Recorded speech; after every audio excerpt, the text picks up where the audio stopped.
Jewelry are my favorite accessories. They might be small in size compared to other accessories, but choosing the right pieces can make quite a difference, especially if you want to build a collection that can last you for years and years. Long ago, I already decided that I wouldn't spend on luxury fashion jewelry, and I think that is probably one of the best shopping decisions I've made. I know there are people who really enjoy their Chanel earrings, and to be fair, they do look really cute, but I personally cannot justify paying so much for silver, glass pearls, and crystals. From the beginning, it makes more sense to me to save up a bit longer to invest in fine jewelry instead. This means pieces which are made of precious metals and stones. Now, because these elements are inherently expensive, I personally would recommend purchasing very simple and dainty pieces that you can wear every day before venturing into anything more elaborated. I don't know about you, but stacking 5 Cartier Love bracelets is not exactly my cup of tea. Anyway, the idea is that simple pieces require very minimal effort to mix and match because they simply go with any outfits. This means you can really maximize the value of your jewelry pieces. In my experience, the more I wear my jewelry, the more I appreciate them. A good example is a simple diamond necklace. Most days I don't even notice it's there, but when I do, I always think it looks lovely. Same goes with my Cartier Love ring and my wedding band. These pieces are dainty and sparkly, but most importantly, I enjoy having them on every single day because they are so comfortable. I can go about my day without feeling like they are in the way. This is also why I prefer precious metals for my everyday pieces because I can wear them all the time, even in the shower. I never have to worry about the metals rusting or tarnishing. Now, whether to go for yellow gold, rose gold, or platinum is a very personal choice. I personally prefer rose gold and yellow gold, but I do still go for platinum or white gold if I think it complements the stone or the jewelry design, such as my Tiffany diamond ring, which is in platinum. Personally, I don't mind mixing metals. In fact, I think they can go very well together depending on how we style them. I like to see wearing jewelry as a way to express our personal style, so there's no need to restrict ourselves to one single choice of metals. For example, if your earrings are in yellow gold, there's no rule to say you can't wear a necklace in platinum. Next, let's talk about diamonds. I think we'll all agree that diamonds are something that will look beautiful on absolutely everyone. Not to mention, they are also truly timeless. A lot of things in fashion come and go, but diamonds will look classy and stunning even in 30, 40 or 50 years. So in my humble opinion, diamonds are the safest gemstones to consider, especially if you're just starting to build a jewelry collection. Nowadays, lab-grown diamonds are a very popular option. They share the same physical properties like natural diamonds, which means they are equally sparkly and substantial. The best part is, however, they are also a lot more environmentally friendly because there's no mining involved. I've been really enjoying the diamond pieces from IDYL.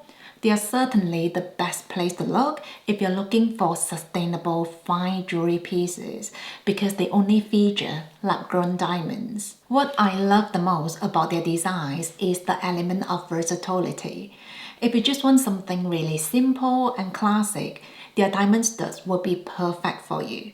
But if you're in the mood for something a bit more special, IDYL offers a lovely selection of add-on pieces, so you can easily create different looks. If you have a look at their website, you'll see that everything looks really clean and minimalistic, but yet every single design is so unique. I think it just shows how dainty pieces can really make a statement in a very tasteful and classy way. I often talk about how much I love my IDYL pieces in my videos, whether if they're sponsored or not, because I thoroughly enjoy them in my day-to-day life. I now also wear their bracelets every single day, and they are such a delight to look at. So I highly recommend everyone to check them out. Another really good element to consider if you want to build a timeless and curated jewelry collection are pearls. Now, pearls have been around for years, and I think it's safe to say they are not going anywhere anytime soon. Every time I wear my pearl earrings, I always feel very feminine and put together. To be honest, I wasn't too keen about the idea of pearl jewelry at first because I thought they were a bit formal and serious, but they've really grown on me. I now happily wear my pearl earrings even when I'm wearing a very casual outfit. And I feel like pearls always manage to brighten my complexion even though they're such small elements. Now there are many options to choose from, such as freshwater pearls, Accoya, Tahitian, South Sea pearls, and so on. I would say if you're quite new to this department and you just want to test the water, maybe try the freshwater pearls first because they are more readily available and affordable compared to the other options. A pair of freshwater pearl earring studs are about £200, and just for a bit of context, a pair of Chanel faux pearl earrings are easily over twice the price. And for me, the choice is obvious, but that's just me. If your budget is a bit higher, then the Accoya salt water pearls are worth considering. They are rarer and therefore more valuable, and they also tend to have a higher luster compared to freshwater pearls. Generally speaking, they are also rounder and more durable in the long run. Now, a pair of simple pearl earring studs are beautiful in their own right, but if you want to take things up a notch, I personally think nothing else complements pearls as perfectly as diamonds. Whether if you wear the diamonds on the top or the bottom, these earrings look equally sophisticated. These are from an Australian jewelry brand called HELAS, and they specialize in Accoya pearl pieces. I like that even though the design is simple and classic, the quality speaks for itself. The 18-karat white gold, the pearls and the diamonds go perfectly well together. And as you can see, the shine and the luster are so stunning. Even though they look so elegant, I find them to be quite easy to style, and they're such a lovely accessorizing element for both dressy and casual outfits. Let's talk about watches. I know a lot of people have moved on to Apple Watches, and they are certainly handy for certain lifestyles. I might be a bit old-fashioned, but I still see timepieces as jewelry, but I don't see myself having a huge collection of them. I really like the idea of having one or two solid pieces that will look good with everything I wear. Besides, timepieces are expensive, so I think it's really important to prioritize our preferences over trends. For example, from the 90s, bigger watches have been very popular, but it looks like smaller watches are now coming back in fashion. I know sometimes it's hard not to get distracted. Oftentimes, when we're planning a big purchase, we might receive a lot of well-meaning suggestions that might not exactly work well for us. For example, when I was shopping for my only watch, which is the Rolex Datejust 31, my husband was really excited about the idea of bigger pieces. And to be honest, the sales associate had the same taste as well. But when I tried them on, something just didn't feel quite right.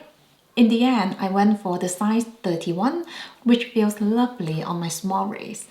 I was told it wasn't a common choice, but it's the right one for me. Once you've built a solid core jewelry collection, you might want to include some statement elements. There's certainly value in having some bold statement pieces, but I think the caveat is to not overdo it, otherwise things might look a bit overbearing. Now, some people might associate statement pieces with fast fashion or trendy pieces, but certain designs have been in fashion for years, so you can very much invest in this category in a more sustainable way. And I think a good example is a pair of hoop earrings. There's certainly quite a variety out there in terms of shapes and sizes.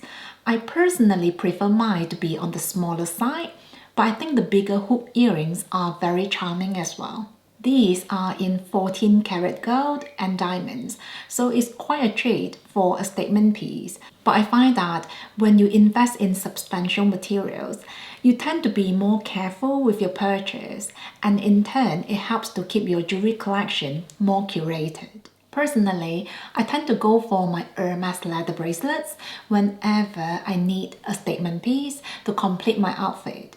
The leather is really luxurious and the hardware is gold plated. I think they go really well with my dressing style, but I do know they are a bit of an acquired taste. I also want to touch on brooches. I have 2 brooches from Chanel and one of them features crystals. Now, I personally consider brooches to be jewelry for my clothing.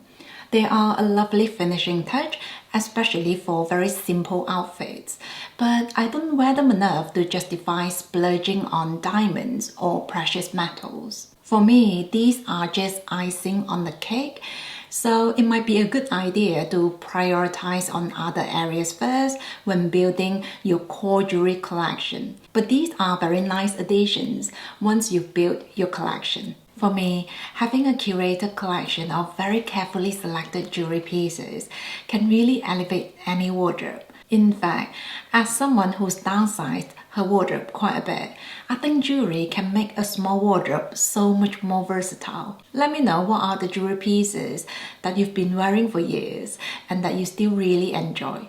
That's it from me today. Take care and I'll see you soon.